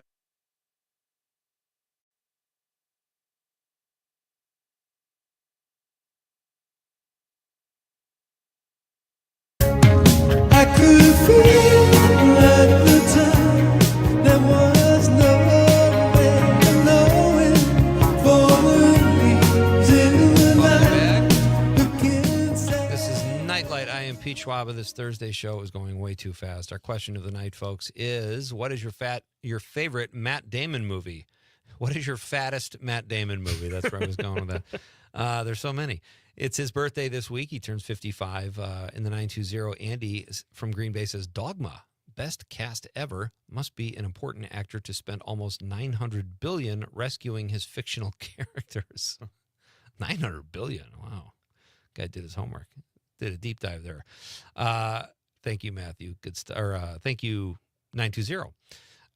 And then let's see if we can bang out one more of these. Tom from Jackson in the 414 says Ford versus Ferrari. Yeah, great movie. I don't even know anything about racing. I'm not even a racing fan, but that movie was just so well done and really well acted by Matt Damon and Christian Bale, I think it was. All right, ladies and gentlemen, we are going to turn our attention to illustrations in comic books, kids' books. My next guest joins me here in the studio, and he is a renowned artist of in all those genres, and he joins me now here in the studio, Mr. Rob Momartz. Yes, correct. Did I say it right? Yes. Okay. I have to tell my name to everybody, Schwaba. So sometimes I get nervous too. Like someone will tell me how to pronounce it, and I'm worried I'm going to say it the wrong way. So I'm glad I got that right. What is Schwab? Is it German or? Oh man, Con, how much time do we have? People have asked me that, and it's sort of the very quick answer is the Kashub people were from the Danzig region between Poland and Germany. Okay. And that's where Schwab is from. So they were their own people, but the simple answer is just Polish German. Okay. That's what my grandpa used to say. I don't even think he knew. I'm mostly Irish, but that's are you sorry you asked? No, it's interesting. It's good to have you here. Tell us a little Thanks for bit having about me. yourself. What a great job you have. Creative, you get to draw. I mean, tell us about that and tell us about you. Yeah, it's basically a dream job. It's something I've always wanted to do my whole life. I started out many years. I was a graphic designer. I worked for an agency downtown here. It's no longer around, Archetype, and was there for several years. And then at one point, I was offered a job working for one of my freelance clients, which was a game company, Cryptozoic. They're located in California, and I've been working for them for 14 years now. So it's pretty crazy. Yeah. But I work from home, and I'm also basically a freelance illustrator as well.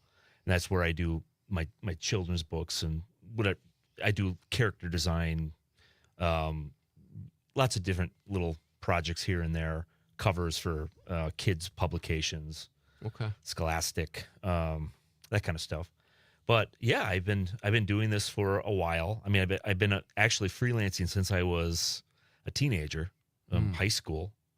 I started out doing illustrations for pre-internet mail order catalogs, drawing candles and soap and that kind of stuff. Oh, really? When I was in high school. Yeah, it was kind of nice extra money. That's a gig, spending though. In money. high school, you were drawing and making money. Yeah, it was That's great. impressive. Wow. Yeah, caricatures and all that kind of stuff. Yeah. I'm not very good at caricatures, but I was better at it back then. But yeah, so were you? Is this a situation where you love being a graphic artist too, and this is a side hustle, or do you have a preference of what you do creatively? Well, illustration. I don't do really much graphic design anymore. Okay. Here and there, and I for my own, the stuff that I do, it's really helped me as far as like layout skills, and once in a while I will design posters for things, and then like when I do work on a comic book project, that really does help, hand lettering, page layout, and also when I do like bookstore events, or I usually create these little ads. Like for my latest book is the Mummy Man and Waffles: The Dire Deeds of Dr. Goggle, which I great. brought with me. Even There's you just- have trouble saying yeah, it. it's a long title. That just for like local events to advertise, I'll do like little like fun little web ads and social media ads, that sort of stuff. So yeah. So we're going to talk about your books, but do you write the stories too, or just illustrate them? Just an illustrator. I'm Okay. finally getting into writing. I'll get into that a little bit, but the author for these books is right over there. If you see that, Oh, yeah. Steve Baleen. Baleen, Steve lives out in New York, and him and I have become good friends. We talk on the phone quite a bit now, and we've never actually met each other, but we have a lot in common. We're both into B horror films, and we're hoping that we can. There's only going to be 2 books for this series, but we're hoping that we can work together on another project. And Okay. He's working up some ideas right now, so There's hopefully we your can on the pitch. stream. If you're watching on the Oh, cool. stream, Mummy Man and Waffle. I love that. The Monstrous Adventures of Mummy Man and Waffles. How did you guys find each other? If he lives in New York, you're here in this collaboration. Is it hard to do that long distance? Not really. Well, we were actually put together by HarperCollins. Oh, okay. And I'm not sure when they had hired Steve or bought his story. He had the first book written already, and I think he had maybe started the second book too. Okay. And I'm not sure how they found him, but then I currently have we've been working together for about 4 years. I have an agent, and they approached her on my availability if I was interested in working on it. Definitely. Previous to that, I worked on a 6-book series with Penguin, which is the Claude, this is a long title too, Claude Evil Alien Warlord Cat series. And there's 6 books there. So that was, I think the first book came out in 2018, I think. I know it was before the pandemic. Okay. Because I was working on the other books during the shutdown. And let's pick up right there. We're going to do the news, and we'll come back and we'll tell you more about these great books. Rob has brought them with him. We'll talk about those, his process, and all kinds of fun stuff. This is Nite Light with Pete Schwaba on the Civic Media Radio Network. Can't believe you fake it.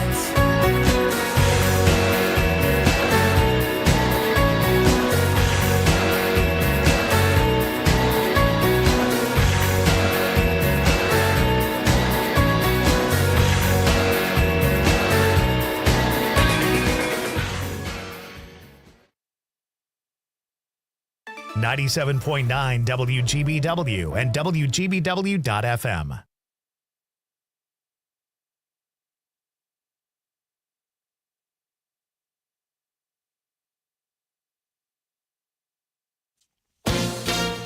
This is a special report from ABC News. I'm Dave Packer. The Israeli government has approved the first phase of a U.S. brokered ceasefire deal with Hamas. With that, the IDF now has 24 hours to withdraw forces to agreed-upon lines. Next, the release of Israeli hostages held by Hamas in exchange for Palestinian prisoners. ABC's Mary Bruce in Washington. At the White House, President Trump calling it a, quote, momentous breakthrough. We ended the war in Gaza and really, on a much bigger basis, created peace. And I think it's going to be a lasting peace, hopefully an everlasting peace. A huge triumph for Trump, who brokered the deal, negotiated by his envoy Steve Witkoff and son-in-law Jared Kushner. ABC's Marcus Moore in Tel Aviv. President Trump says he's likely to travel here to Israel in the coming days, and Prime Minister Netanyahu has invited him to address the Israeli government. And President Trump telling families hostages will be returning early next week. This is ABC News. Concern about injured Packers. Hi, I'm Mike Clemens with sports. The Green Bay Packers host the Cincinnati Bengals on Sunday, kickoff at 3:25. Matt LaFleur was asked why the team's place kicker, Brandon McManus, has been added to the injury list. Brandon McManus listed on the injury report. I'm assuming it's from those tackles that he had to make in the game. It is not from the tackles, no. Yeah, that's a major concern right now. So we'll see how he's doing today and tomorrow, and we'll have a plan ready to go. I asked McManus what happened to him and the injury to his kicking leg. I was warming up. I had kickoffs earlier in the day, and then I was warming up for field goals. I kind of felt a tug against my quad. I gave it a couple minutes, tried again. I just shut it down for the day. I didn't want to make it worse. Baseball, Brewers against the Cubs tonight at Wrigley Field. If Milwaukee wins, they advance to the National League Championship next week. If they lose, it's Game 5 in Milwaukee this coming Saturday. With Sports, I'm Mike Clemens. On your entertainment beat, I'm Pete Schwaba. If you haven't checked your Apple TV bill recently, you might want to, as the price has gone up. Not sure if that has to do with tariffs or just general inflation, but in August, Apple TV tacked on an extra 3 big ones a month, changing their rates from $9.99 to $12.99 a month. Thanks, Apple. With the way things are in America right now, all us hardworking people have is TV. Maybe to protest, I will no longer use my iPhone.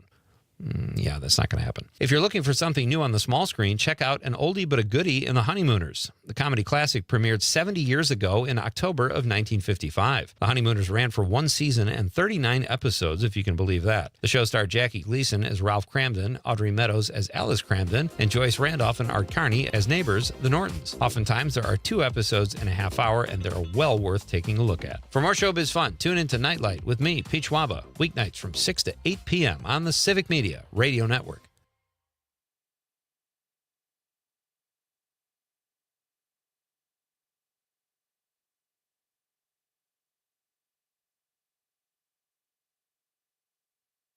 I'm meteorologist Mace Michaels. A partly cloudy sky for tonight, lows in the upper 40s to 50. For your Friday, some showers and storms around in the morning, a mostly cloudy day with some sun late, highs in the mid-60s. More sun for Saturday and mid-60s once again. Right now it's 53. Not completing high school is more of a social thing than it was an academic thing. Even though all these years have passed, I still had that longing to have my diploma. At age 30, Carissa finished her high school diploma. If you're even considering getting your high school diploma, you can do it. No one gets a diploma alone. If you're thinking of finishing your high school diploma, you have help. Find free adult education classes near you at finishyourdiploma.org. That's finishyourdiploma.org. Brought to you by the Dollar General Literacy Foundation and the Ad Council. Missed your favorite show live on air? It's easy to find what you enjoy wherever you listen to podcasts, including Spotify, Apple, and Google Podcasts. And we're always streaming on TuneIn and the Civic Media app. Is getting vaccinated on your to-do list? We can help you check that off. You've got this. Yes, you do. See how we've got you at yougotthis.usaging.org. A message from the Aging and Disability Vaccination Collaborative, powered by U.S. Aging. Jane Matnair and Greg Bach. Coming up on the show, farmers across the country dealing.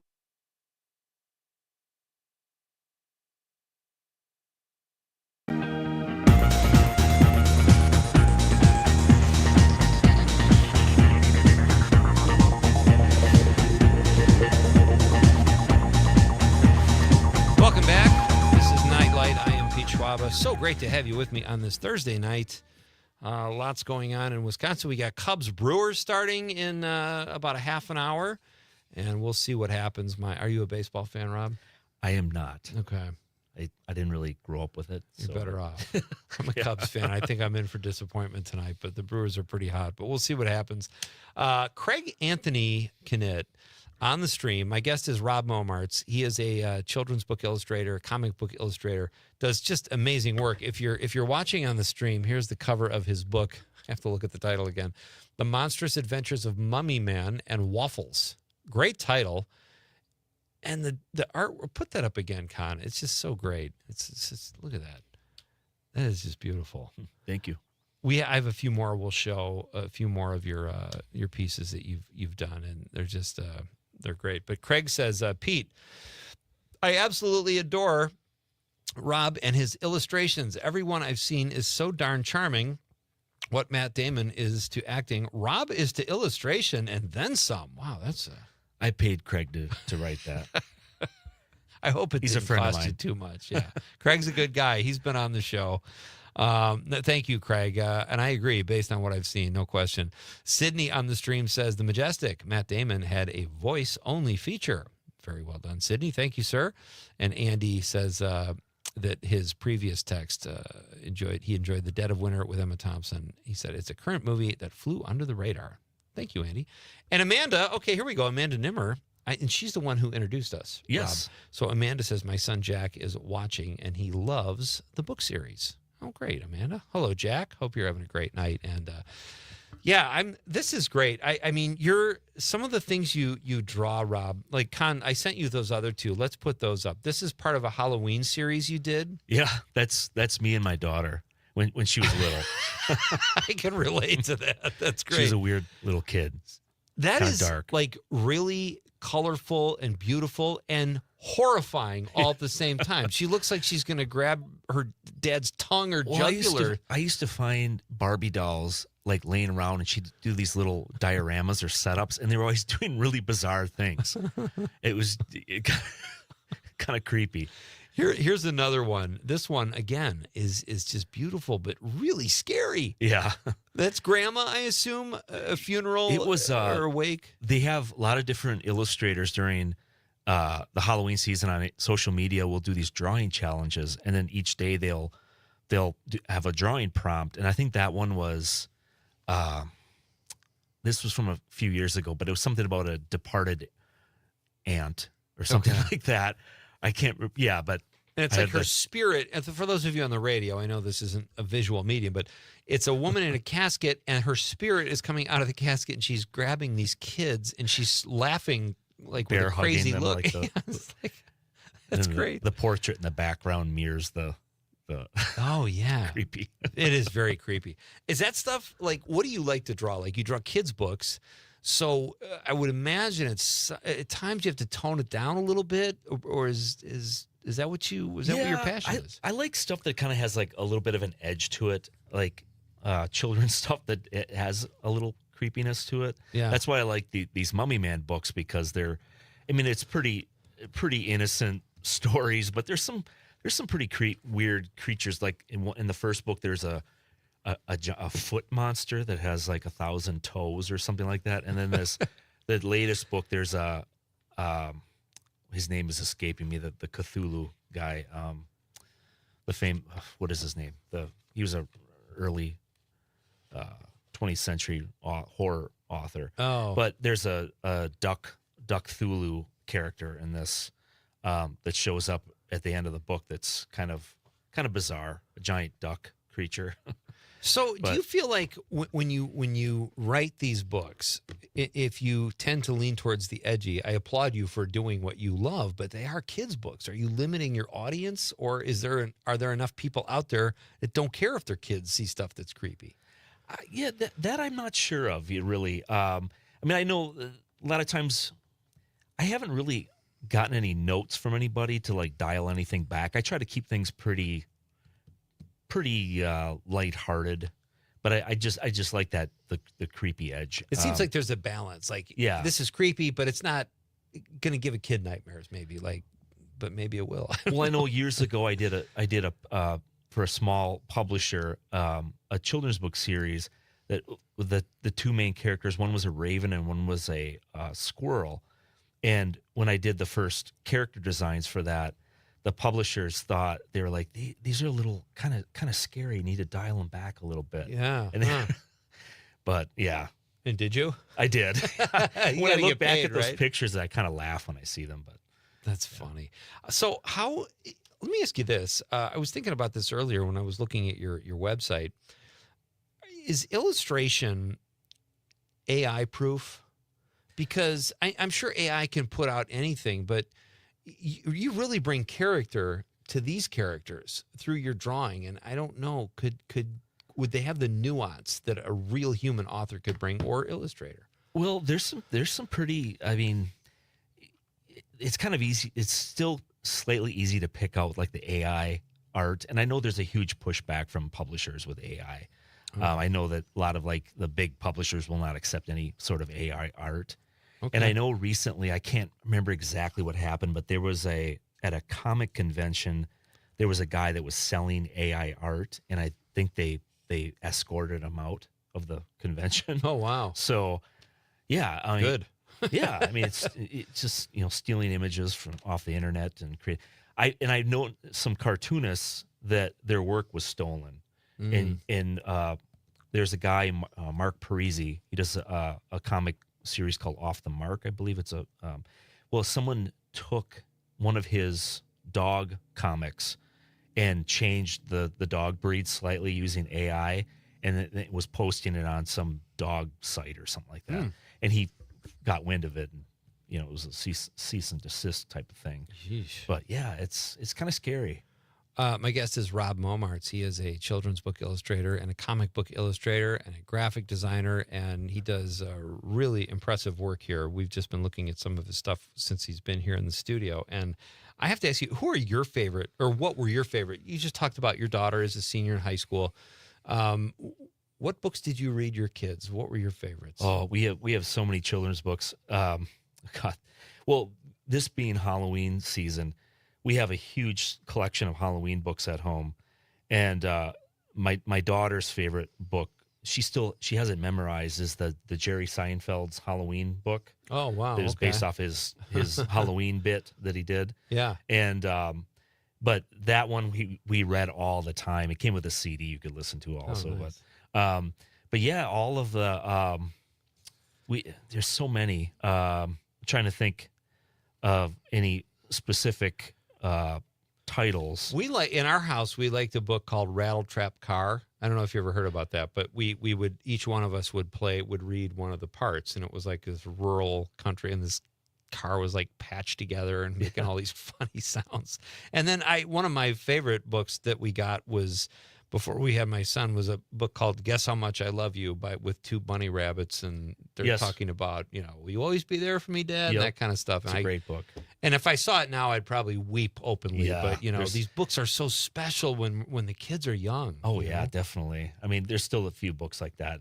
Me and my wife were just talking about the Kissing Hand book. You ever see that with the raccoons? Sure, it's for kids that are starting, at a school, or that's very leaving sweet, for kindergarten or whatever. And that's another book that's still, it's kind of makes me tear up a little bit. All of those, Goodnight Moon. Like when I was a kid, and let me know I would love to know who your influences were. My brother and I and my sister would all read these Peanuts books. we had like an encyclopedia of Charlie Brown books, and we would get lost in them. And do kids still do that? Like as an illustrator, and maybe it was different with your kids at home, but it sounds like you guys read a lot as opposed to watched TV. And we kind of did both. We did both too. Yeah. We had a nighttime ritual where we would read every night. Well, I'd either read to both kids or with them together. But yeah, trying to think, I guess as far as like influences go, like that, what I grew up, like cartoonists that I liked was like Sergio Aragones, the guy from Mad Magazine. Oh, he yeah. did like great, all like the little, his stuff used to be on, remember in the 80s, that bloopers show? Yeah. The Dick Clark. I love those. Yeah. All his little, they animated his cartoons that were the in-between gags or whatever. But he was known for Mad Magazine, and but he had that really super detailed. He was a really quick artist, so he could scratch out all these really elaborate environments. But he did a comic series, and he's 86 or 87 years old now, still working. Wow! And he did a comic book for the past 40 years or so called Gru the Wanderer. So it's sort of like a take on Conan the Barbarian, but it's a funny medieval fantasy type barbarian story with dragons and fun stuff like that. But did you grow up like reading? Like when I was a kid, I remember we would go to my grandma's cottage up north, and my older aunts and uncles had, it seemed like thousands of like Archie comics. Yes. And I would get lost in those. I loved Archie comics. A lot of kids like superheroes. Aside from Mad Magazine, what did you gravitate I read to? Archie too. I had all those little digest books or whatever. Betty or Veronica? Probably Betty. I think Betty too. Yeah. I like that she was just a regular. She's nice. Veronica down was to earth. rich, and kind I was like, kind of high maintenance. all right, we're on the same page there. That's serious breaking news here. But yeah, as far as like comics go, I remember I always was attracted to the things that kind of scared me. Like I remember I had, I bought an issue of Batman from like a campground, store, Like a gift general shop store, or something like that. Yeah, at I a remember campground. those. Sure. And I remember reading it and looking at the pictures and being like really creeped out by it. It was like took place in an insane asylum. Oh, nice. And it was these real like intense. And I remember telling my mom that, could you hide this from me? I don't want to look at it. I was like 5 or 6. Well, or you were something still like that. reading it. Yeah, but it creeped me out. But then the Creep Show comic, I remember I would always get that. Remember the movie Creep Show? Yeah, early sure. 80s? They had a comic book that went along with it.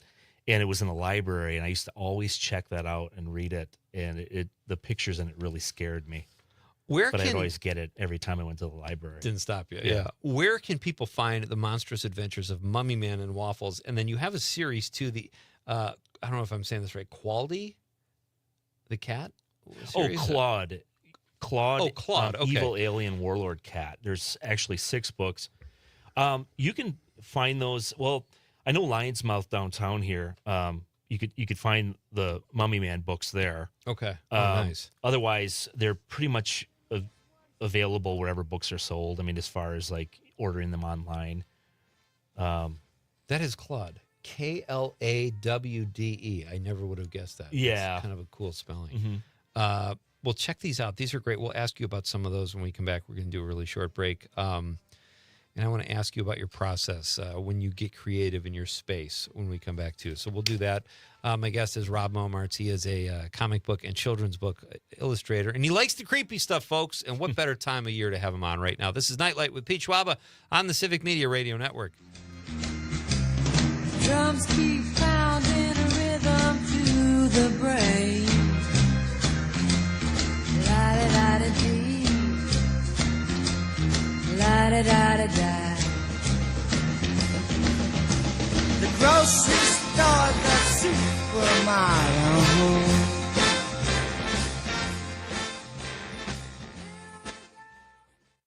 As Wisconsin is cheering on the Brew Crew.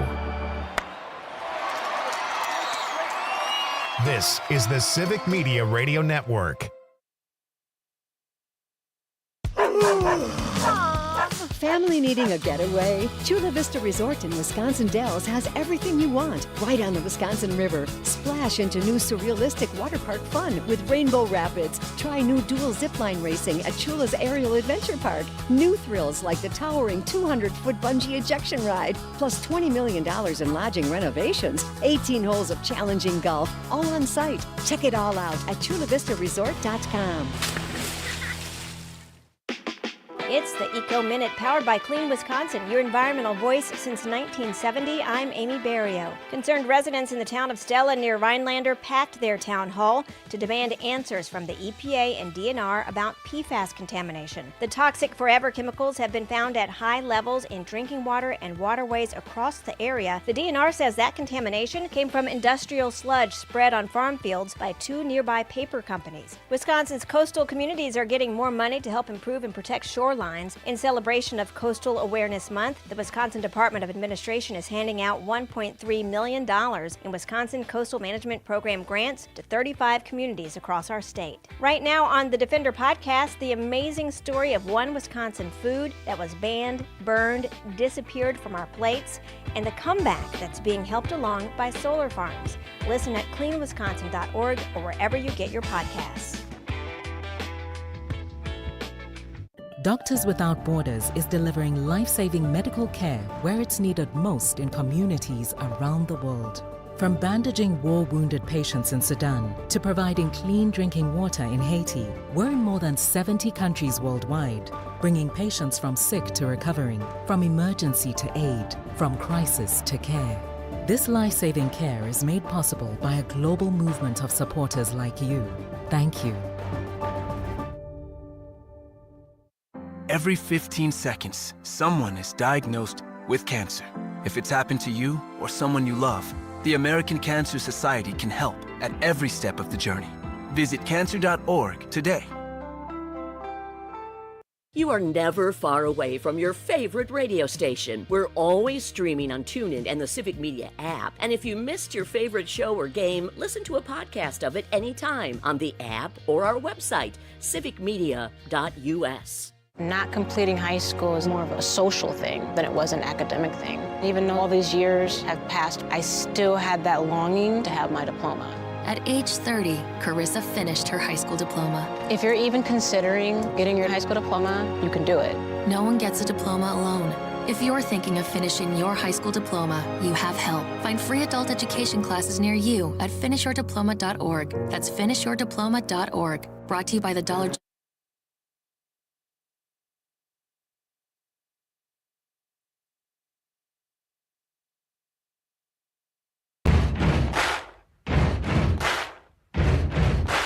Buddy, you're a boy, make a big noise, playing in the street, gonna be a big man someday. You Welcome got back. mud on your face.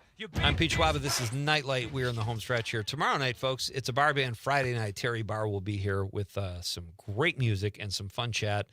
And Conrad, you're part of a new show, the sports. Tell us about that, because we've got a couple guests from that tomorrow. Yeah, make the call. And Make the call. Yeah, we're joined by a couple Civic Media employees as well, Greg Gunderson and Parker Olson. That'll be fun. That's tomorrow night on Night Light.